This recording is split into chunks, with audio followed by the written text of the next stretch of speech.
फिल्मों में मैं मुंबई आया था मैं 3 जून 1981 को, और मुझे 3 साल लगे काम ढूंढने में। मेरी पहली फिल्म सारांश रिलीज हुई थी 25 मई 1984 को। तो अब मुझे कम से कम 28 साल हो गए हैं और मैंने 450 से ज़्यादा फिल्मों में काम किया है। और क्या है कि जब आप देश के लिए एक व्यक्तित्व बनते हैं फिल्मों के जरिए या किसी भी काम के जरिए, तो आपके कंधों पर एक जिम्मेदारी का बोझ भी आता है। आप सिर्फ एक अभिनेता या एक आर्टिस्ट या एक सिंगर ही नहीं बनते, आप एक ऐसे इंसान बनते हैं जिसके लिए आपका दायित्व होता है कि वो भी देश के लोगों को, देश के बच्चों को एक मार्गदर्शन दे।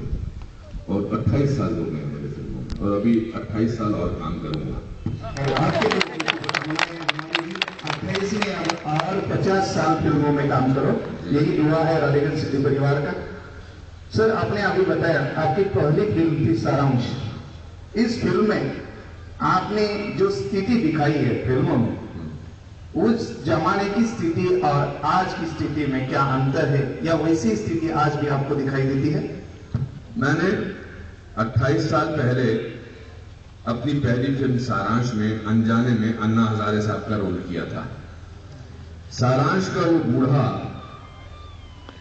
लड़ता है भ्रष्टाचार के खिलाफ, चाहे वो कस्टम डिपार्टमेंट में था उस समय या चाहे वो किसी भी क्षेत्र में था।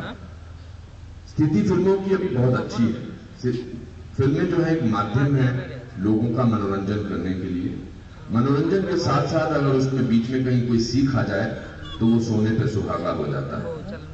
मगर आज मैं यहाँ आया हूँ, मेरा कोई प्लानिंग नहीं था, मुझे कुछ पता नहीं था कि यहाँ पर इतने बड़े पैमाने पर सेलिब्रेशन हो रहा है। मुझे लगा कि मैं पूना तक आया हूँ अपनी किताब के विमोचन के लिए, और मेरा दिल नहीं किया कि मैं वापस जाऊँ बिना आप लोगों को मिले, बिना अन्ना साहब को मिले।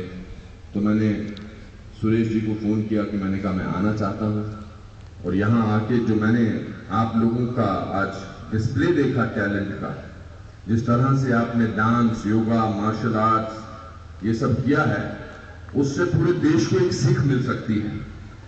पूरे देश के स्कूल के बच्चों को यहाँ एक हफ्ते के लिए आना चाहिए और जानना चाहिए कि देशभक्ति क्या होती है, डिसिप्लिन क्या होता है, इवेंट मैनेजमेंट क्या होता है।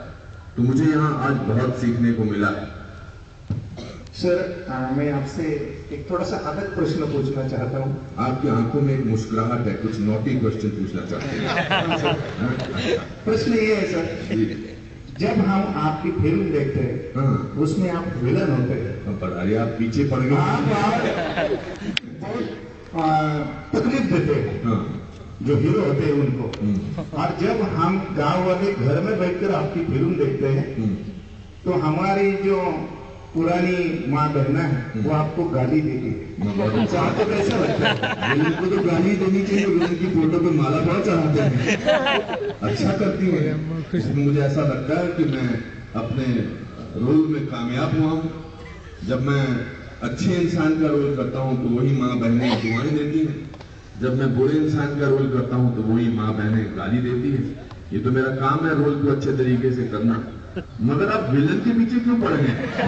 आप तो बहुत सारे फिल्मों में विलन के रोल निभाते हैं। नहीं, हमें एक बात समझ आता है, ये गलत बोल रहे हैं ना, न्यूज बोलो। हाँ,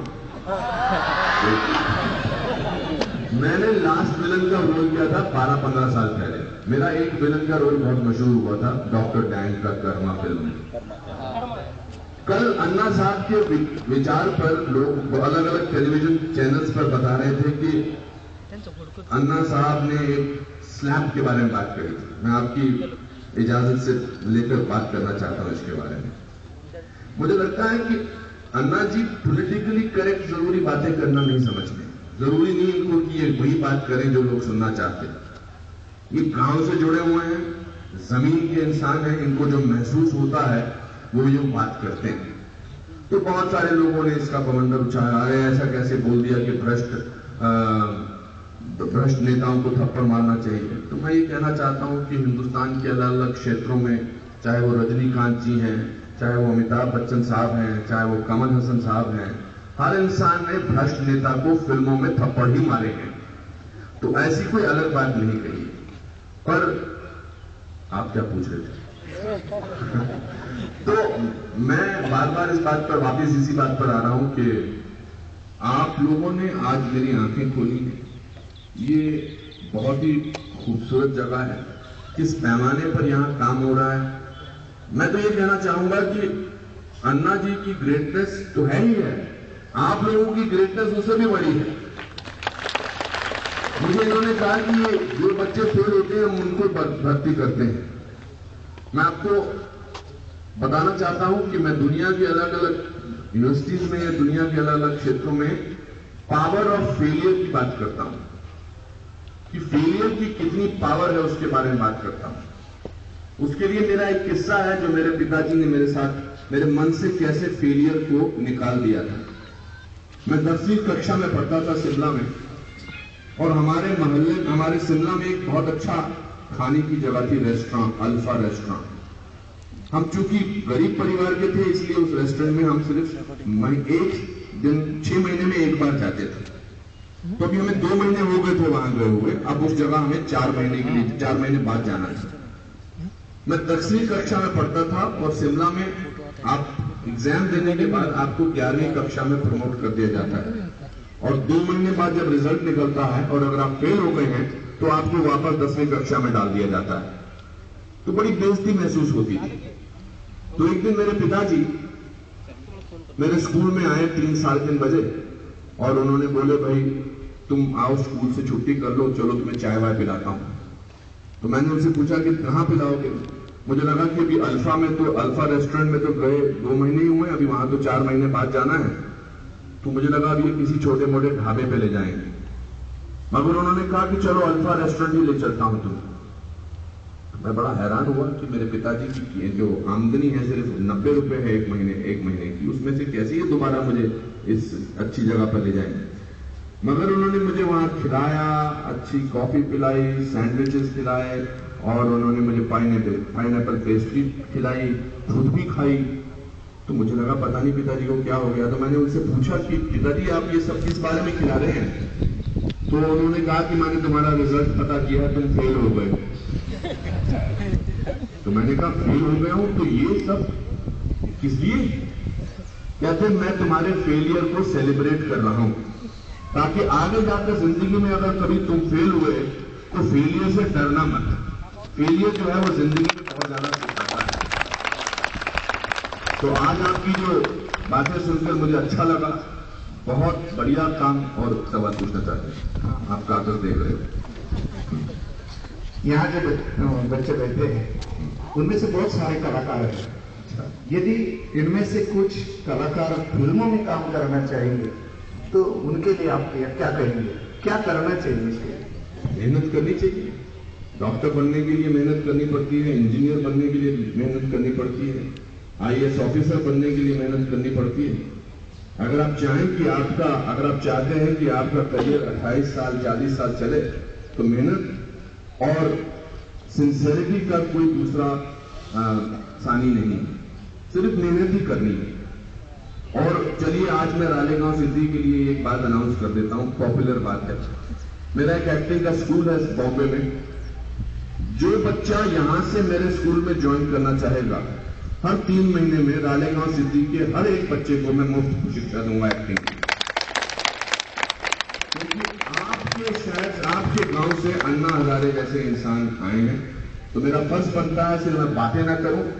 आप 16 साल के जब हो जाएंगे और आपको लगता है कि आपको फिल्मों में काम करना है, हमारा बैच 3 महीने का होता है। 3 महीने पूरी जिंदगी भर जो भी रालेगांव सिद्धि से सेलेक्ट होकर मेरे स्कूल में आएगा, मेरे स्कूल में उसको 3 महीने बिल्कुल मुफ्त शिक्षा दी जाएगी। बहुत बहुत धन्यवाद सर, आपने हमारे इस कलाकारों को इतना सम्मान दिया। आखिरी 2 ही सवाल है, उनमें से एक सवाल है, फिल्मी जीवन और आपका वास्तव जीवन में क्या अंतर महसूस होता है? फिल्मी जीवन मेरे जीवन का एक बहुत छोटा सा हिस्सा है। जैसे तरखान काम करता है, जैसे एक होटल में काम करता है इंसान, जैसे एक एयरपोर्ट पे काम करता है, फिल्मों में भी काम करना वैसा ही है। जस्ट बिकॉज फिल्मों के कलाकारों के बारे में लिखा जाता है, पर्दे पे आप उनको 7 PM पर देखते हैं, और काम में उनमें और एक आम काम करने वाले में कोई ज्यादा फर्क नहीं है।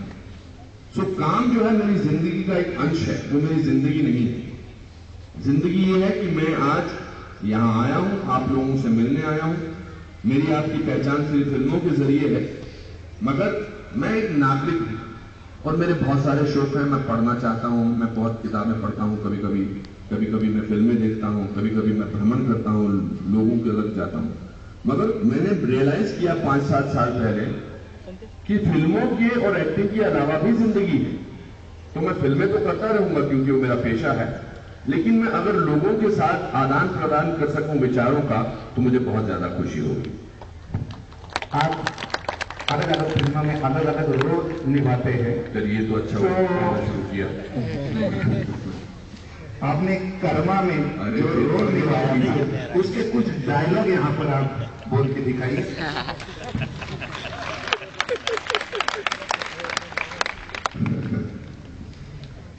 अन्ना हजारे साहब ने पिछले 2011 में बहुत अच्छी लाइनें बोली, मगर कर्मा में एक सीन है जहां दिलीप कुमार साहब मुझे थप्पड़ मारते हैं क्योंकि मैं इंटरनेशनल टेररिस्ट होता हूं।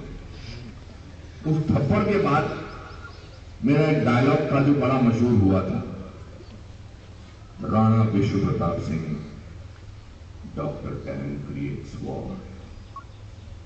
डॉक्टर डैन को आज पहली बार किसी ने थप्पड़ मारा है। इस थप्पड़ की गूंज सुनी तुमने? अब जब तक तुम जिंदा रहोगे इस गूंज की गूंज तुम्हें सुनाई देगी। राणा, मुझे तुम्हारा यह थप्पड़ कभी भूलेगा नहीं। सर, ये तो आपने कहा मैं तो बहुत सारे रोल करता हूँ, ये तो मैंने कहा नहीं, ये वास्तविकता है। अरे विलन का डायलॉग आपने बोल दिया तो हीरो का एक डायलॉग आप तो पीछे ही पड़ गए।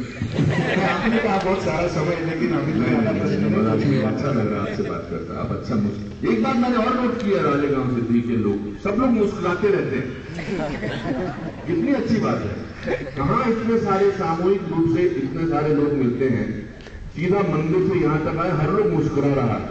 इसका मतलब आप सब लोग मन से खुश हैं, और मन से खुश जो होता है इंसान वो सच्ची बात बोलता है। मेरी पहली क्या है कि एक्टर को आदत होती है हर 5 मिनट बाद ताली पड़नी चाहिए।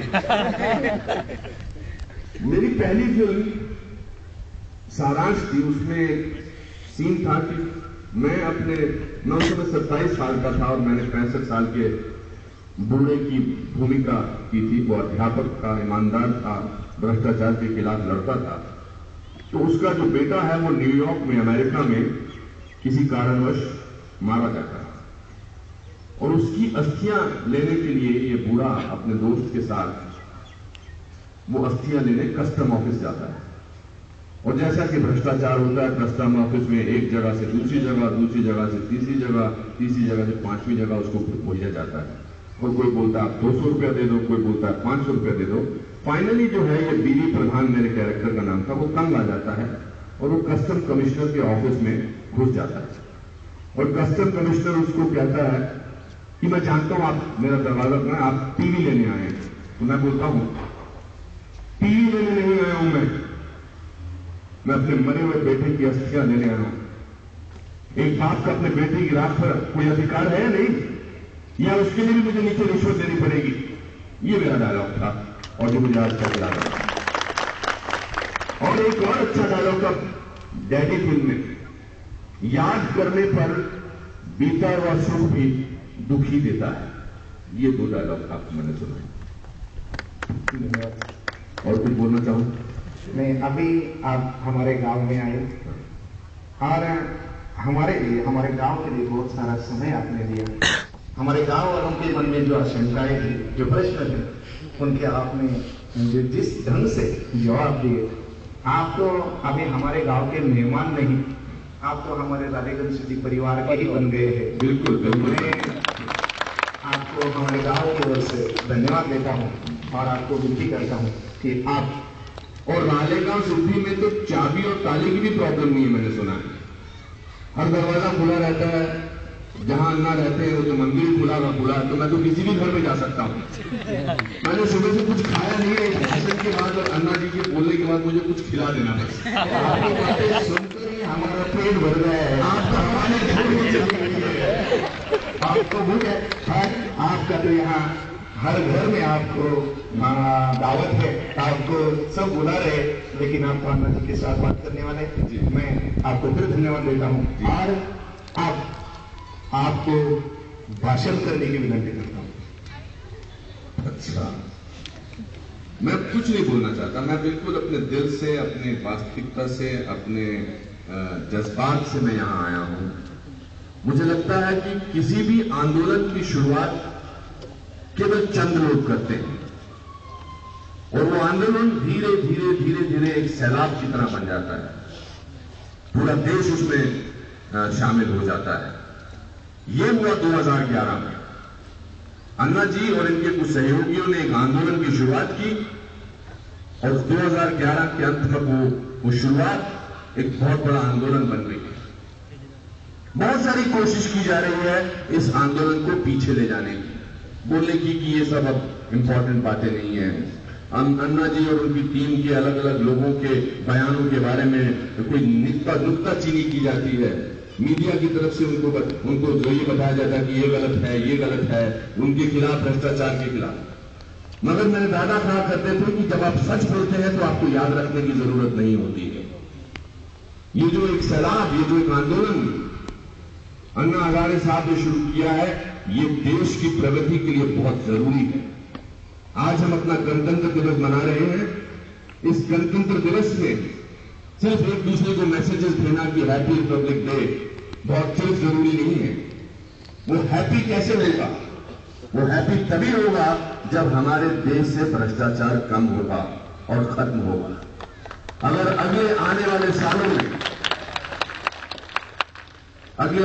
सालों में बहुत सारे लोग आपका, रालेगांव के हर इंसान का शुक्रिया अदा करेंगे कि उन्होंने अन्ना हजारे साहब जैसे व्यक्तित्व को जन्म दिया इस गांव में। आने वाली पुश्तें, आने वाले बच्चे, आने वाले ग्रैंड चिल्ड्रन इस बात को मान के चलेंगे कि अन्ना हजारे साहब ने देश को एक नई दिशा दी है। मैं कैसे अपने आप से झूठ बोल सकता हूं? मैं कैसे पूना तक आ सकता हूं और फिर पता है कि अन्ना हजारे साहब रालेगांव में रहते, मैं ना मिलूं उनसे? तो आज हर भारतीय का एक कर्तव्य है कि वो भ्रष्टाचार के खिलाफ आवाज जरूर उठाए, क्योंकि आवाज उठाना भी आपका एक मौलिक अधिकार है। जिस तरह आपका अधिकार है मौलिक ड्यूटी निभाना, अपने फंडामेंटल राइट्स को, अधिकारों को, उसको उपयोग करना, उसी तरह से आपका फर्ज बनता है कि आप इस पैगाम को देश के बच्चे तक, देश के बुजुर्गों तक, देश के बड़े लोगों तक पहुंचाएं, ताकि हमें एक समृद्ध देश मिल सके। ये बहुत बड़ी बात है। बहुत सारे लोगों का नाम सजेस्ट हो रहा है और जो बहुत वाकई डिजर्व करते हैं भारत रत्न के लिए, बहुत सारे लोगों का नाम सजेस्ट हो रहा है, सब डिजर्व करते हैं। मगर आज के दौर में अगर कोई इंसान भारत रत्न डिजर्व करता है तो वो अन्ना हजारे